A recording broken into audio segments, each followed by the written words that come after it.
आज की क्लास में बात करते हैं nth differential coefficient of some standard function. कुछ स्टैंडर्ड फंक्शन है जिनको हमको याद करना होगा, अगले एक्सरसाइज में उनका बहुत यूज है। ठीक है, तो उनको देखते हैं, उनको प्रूफ भी देखते हैं। जैसे हमारे पास पहला प्रूफ है nth डिफरेंशिएशन। dn का मतलब क्या होता है? nth डिफरेंशिएशन ऑफ e के पावर ax प्लस b किसके बराबर होगा? e के पावर n e के पावर ax प्लस b। ठीक है, तो पहले इनका प्रूफ देखते हैं। तो हम क्या मान के चलते हैं? लेट y इक्वल टू ई की पावर ax प्लस b। ठीक है, अब क्या करते हैं? इसको y को एक बार डिफरेंशिएट करते हैं। तो आपको मालूम है एक बार डिफरेंशिएट का मतलब dy अपान dx करते हैं, और dy अपान dx को हम y1 लिख सकते हैं, और लिखते भी हैं, हमने पहले ही क्लास में आपको बताया था। ठीक है, तो y1 किसके बराबर होगा? देखो, d upon dx of e के पावर ax प्लस b को भी डिफरेंशिएट करना पड़ेगा। ठीक है, तो आपको एक बात मालूम होगा कि अगर क्या हो, d upon dx of e के पावर कुछ भी हो तो उसका डिफरेंशिएशन क्या आता है? e के पावर कुछ भी, फिर क्या, इस कुछ भी का डिफरेंशिएशन, मतलब d अपान कुछ भी विथ रिस्पेक्ट टू x। अगर हम क्या कर रहे हैं, इस इक्वेशन को x के रिस्पेक्ट में डिफरेंशिएट कर रहे हैं, तो बाद में उस बॉक्स को जिसमें कुछ भी हो सकता है उसको भी डिफरेंशिएट करना पड़ेगा। देखो ऐसे समझो, अगर हम क्या कर लें, इस कुछ भी को x बना दे, क्या बना दे? x। तो देखो वो क्या बनेगा? d upon dx of e के पावर x। ठीक है, वो किसके बराबर आएगा? e के पावर कुछ भी, तो कुछ भी क्या है? x, तो e के पावर x। अब क्या करना पड़ेगा? इस x को भी डिफरेंशिएट करना पड़ेगा। कहने का मतलब dx अपान dx, इसका वैल्यू कितना होता है? 1। तो d upon dx of e के पावर x कितना बचेगा? e के पावर x बचेगा। ये बात सबको क्लियर है? अगर हम क्या करें, अब इस कुछ भी की जगह ax प्लस b को रखें, तब क्या होगा?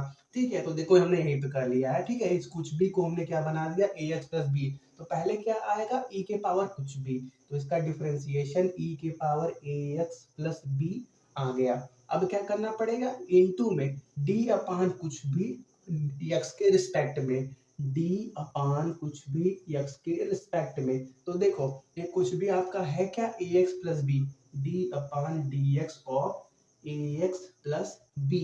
तो a और b तो कांस्टेंट है, तो इसको आप और तोड़ के क्या लिख सकते हो? d upon dx of ax plus d upon dx of b।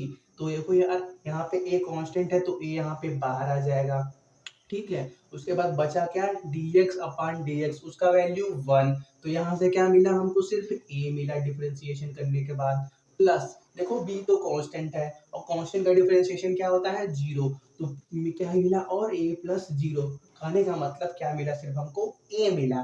ठीक है, तो यहाँ पे क्या आएगा? इनके साथ a भी आएगा, इनटू में क्या? इनटू में a भी आएगा। अब बात क्लियर हुई? तो देखो यहाँ पे जब आप डिफरेंशिएशन करोगे y1 e के पावर ax प्लस b का, तो पहले क्या आएगा? e के power ax plus b, e के पावर ax प्लस b, और साथ में क्या? एक्स्ट्रा a भी मल्टीप्लाई में आएगा। कैसे आएगा? क्लियर हो गया? देखो e के पावर डब्बा का डिफरेंशिएशन, e के पावर डब्बा, फिर डब्बे का भी डिफरेंशिएशन। अगर डब्बा x बन जाए तो सिर्फ यहीं पे डिफरेंशिएशन रुक जाता है। अगर डब्बा कुछ और हो जाए तो उसको भी डिफरेंशिएट करना पड़ता है, जो आए उसको मल्टीप्लाई में लिखना पड़ता है। ठीक है, तो यहाँ पे हमने वो मल्टीप्लाई किया। अब क्या करते हैं? एक बार और डिफरेंशिएट करते हैं। कहने का मतलब y2 को निकालते हैं। तो क्या करेंगे? y2 निकालते हैं। तो देखो यहाँ पे a कांस्टेंट है, तो कांस्टेंट क्या होता है? डिफरेंशिएशन के बाहर आ जाता है। देखो हमको करना क्या है? d upon dx of e के power ax plus b into में a, इसको डिफरेंशिएट करना है। तो a तो कांस्टेंट है, वो क्या होगा? डिफरेंशिएशन से बाहर आ जाएगा। ठीक है, अब क्या, अभी कुछ टाइम पहले हमने इसका डिफरेंशिएशन किया, वो कितना आया? वो आया e के पावर ax प्लस b साथ में एक्स्ट्रा a। तो देखो एक ये यहाँ पर आया, और एक ए पहले से था, दोनों मिलके क्या हो गए? ए स्क्वायर हो गया। क्या हो गया? ए स्क्वायर, और साथ में क्या? ई के पावर ए एक्स प्लस बी, ई के पावर ए एक्स प्लस बी। कोई प्रॉब्लम नहीं है। अब क्या करते हैं? एक बार और डिफरेंशिएट करते हैं, y3 को निकालते हैं। ठीक है, तो देखो y3 निकालोगे तो क्या होगा? यहाँ पे भी ए स्क्वायर तो कांस्टेंट है, वो भी क्या करोगे? डिफरेंशिएशन के टाइम बाहर ही आ जाएगा।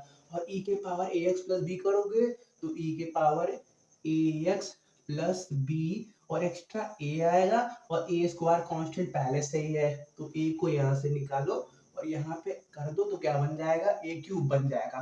तो देखो आपको एक पैटर्न दिख रहा है, जब हमने पहली बार डिफरेंशिएट किया तो y के पावर 1 आया, जब दूसरी बार सॉरी पहली बार डिफरेंशिएट किया तो a के पावर 1 आया, दूसरी बार डिफरेंशिएट किया मतलब y2 निकाला तो a के पावर 2 आया, तीसरी बार डिफरेंशिएट किया तो a के पावर 3 आया।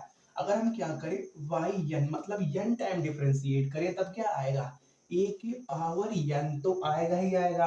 और देखो e के पावर ax यहाँ भी है, e के पावर ax यहाँ भी है, e के पावर x यहाँ भी है, उसमें कोई चेंजेस नहीं आएगा तो इसको हम क्या लिख सकते हैं e के पावर ax प्लस b।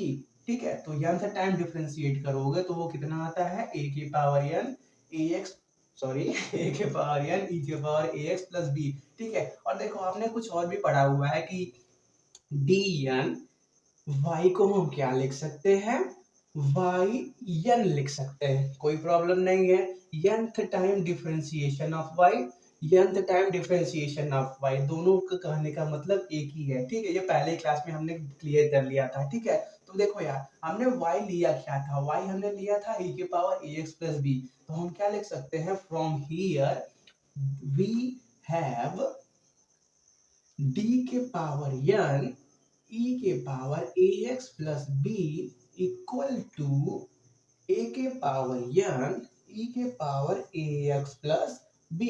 यही आपको क्या करना है, याद करना है, इसको हमको यही क्वेश्चन में यूज करना है। ठीक है, इनको नोट करो, बात करते हैं दूसरे प्रूफ की।